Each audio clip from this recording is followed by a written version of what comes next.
So they said, how do you know when it's time for you to reach back out yourself instead of keep waiting for them?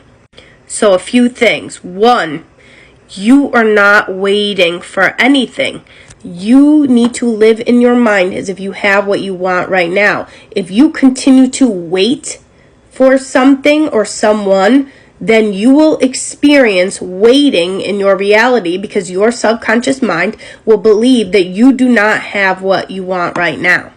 Your job is to convince your subconscious mind that you have exactly what you want right now, because your subconscious mind does not know the difference between what is happening right now and what's not happening. Your subconscious mind is responding to whatever you are filling it with. So if you have in your mind that, oh my gosh, I can't text my specific person because they are going to respond negatively towards me, or they're not going to respond at all, or they're going to block me, and I just need to continue to wait until they respond to me and they reach out to me, then that is not the state that you want to be in. Another thing, there aren't specific rules where you should reach out to your person or you shouldn't reach out to your person, because in your reality, you create the rules. You create your own reality.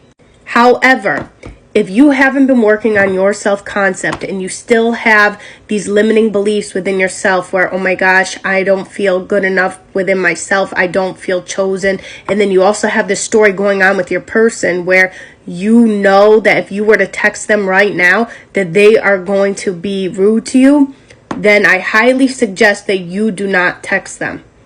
This is why a lot of people like to do no contact while they are trying to manifest somebody back, because they know that if they were to continue to reach out to them and talk to them while manifesting a new version of them, that version that is still active in their reality triggers them, and then it sets them back, and they continue to spiral and think these negative thoughts, and they aren't able to shift into the desired state that they want to occupy.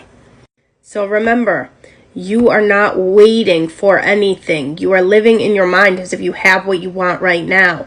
And you continue persisting in that assumption until it hardens into fact into your reality. Follow me for more tips.